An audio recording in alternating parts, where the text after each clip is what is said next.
नमस्कार, आप देख रहे हैं law and the spiritual secret और मैं हूं आपके साथ सुनील। नवरात्रि में सिर्फ 11 बार यह मंत्र बोल दो तो माता प्रसन्न हो जाएंगी।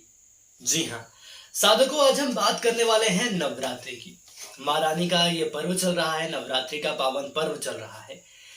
नवरात्रि में हम पूजा करेंगे, कलश स्थापना करेंगे, कर भी रहे हैं, माता को प्रसन्न करने की हर मुमकिन कोशिश कर रहे हैं, उनकी भक्ति में लीन होने का हम प्रयास करेंगे। लेकिन नवरात्रि में सभी शक्तियों का एकमात्र आराधना पर्व में एक छोटे से उपाय से सभी देवियों की कृपा मिलने का एक छोटा सा उपाय हो सकता है।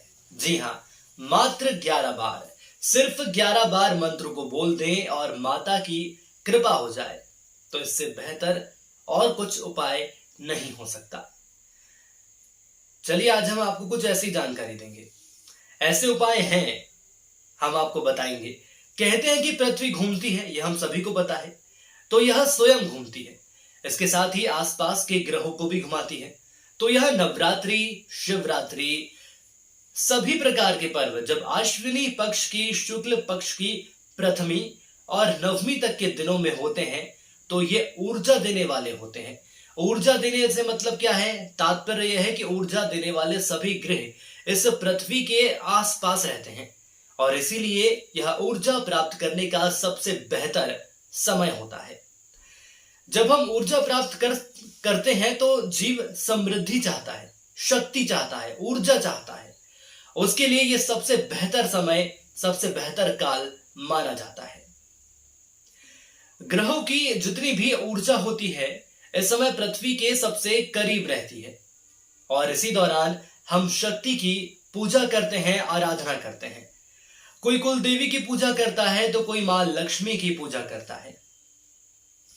लेकिन सबसे बड़ा सवाल यह है कि हम मंत्र आखिर कौन सा बोलें? छोटे मोटे जाप से सिद्धि होती नहीं है।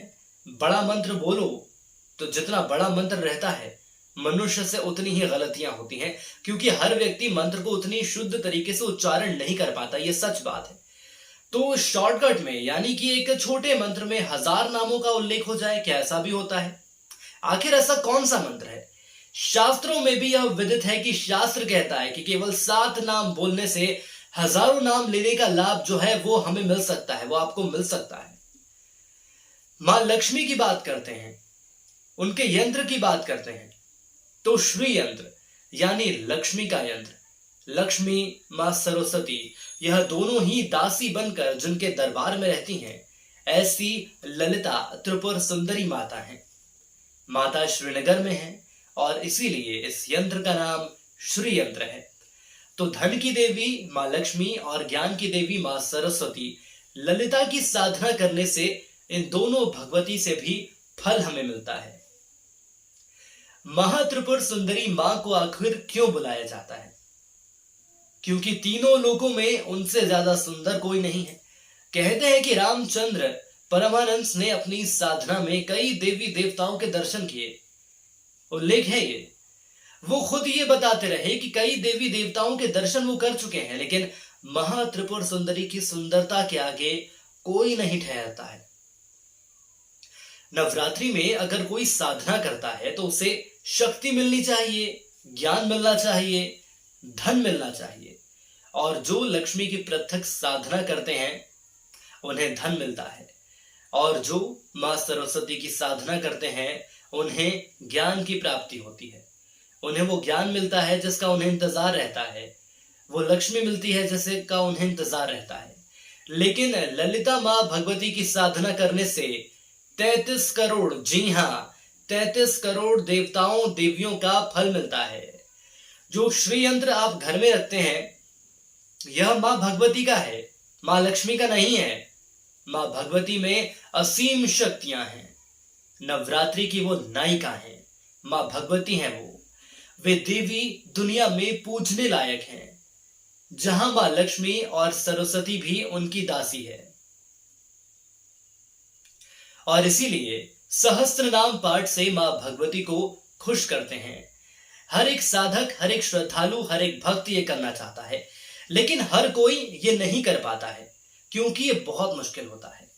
तो चलिए वो 7 नामों की बात करते हैं। तो पहला नाम क्या है, आप लिख सकते हैं चाहे तो, ओम श्री मात्रे नमः, ये पहला नाम है। दूसरा नाम है ओम श्री अन्नदाये नमः, ओम श्री अन्नदाये नमः। तीसरा नाम है ओम श्री वसुदाय नमः, ओम श्री वसुदाय नमः। चौथे नाम पर हम चलते हैं, ओम श्री सचामर रमावाणी सव्य दक्षिण सेविताय नमः, ये चौथा नाम है। और पांचवा नाम ओम श्री कटाक्ष किंकर भूत कमला कोटि सेविताय नमः, ये पांचवा नाम है। ओम श्री कटाक्ष किंकरी भूत कमला कोटि सेविताय नमः। और छठवां नाम है ओम श्री शिव शक्ति एक रुक्मिणीये नमः, ये छठवां नाम है। आप चाहें तो आप लिख लीजिएगा, लिखेंगे तो आपको याद हो जाएगी कि क्या हम बोलना चाह रहे हैं। और सातवां नाम सबसे खास नाम है, वो है ओम श्री ललितांबिकाय नमः, ओम श्री ललितांबिकाय नमः। ये 7 नाम है बहुत शक्तिशाली, बहुत महत्वपूर्ण। अगर आप इन 7 नामों को प्रतिदिन जाप करेंगे, खास तौर पर नवरात्रि में, तो यकीन मानिए कि आपको अद्भुत लाभ मिलेंगे। बस श्रद्धा और भाव अपना बना कर रखिए। श्रद्धा और भाव आपके मन में रहेगा तो माता रानी आपसे जरूर प्रसन्न होंगी। जितनी आपकी इच्छाएं हैं, जितनी आपकी कामना है, वो सब पूरी होंगी। और आज हमारे इस वीडियो को बनाने का मतलब और आशय यही था कि जो बड़े मंत्र रहते हैं वो हर कोई नहीं बोल पाता है, बोलता है तो त्रुटियां उसमें होती हैं। तो हमारी कोशिश ये रहे कि श्रद्धा भाव के साथ तो हम भक्ति कर ही रहे हैं, लेकिन जो माँ के सही उच्चारण के साथ नाम है, जो मंत्र हैं, कम मंत्र में, कम नामों में ज्यादा से ज्यादा हमें लाभ मिले, ऐसे हमने कुछ खास नाम आज आपको बताए हैं। कुल मिलाकर ये 7 नाम हैं। वीडियो रोक रोक के आप सुनेंगे तो आप उसको आराम से लिख सकते हैं। उसके बाद प्रतिदिन नवरात्रि में खास तौर पर सुबह शाम आप उस मंत्र का जाप करिए। आप अपने आप में देखिएगा कि कितना परिवर्तन आया है। तो यदि आपको हमारी जानकारी पसंद आई है, हमारा वीडियो पसंद आया है, तो जरूर लाइक करें, शेयर करें, सब्सक्राइब करें। कुछ और ऐसी ही खास जानकारियां लेकर आपके बीच जल्द हाजिर होंगे। तब तक के लिए जय माता दी।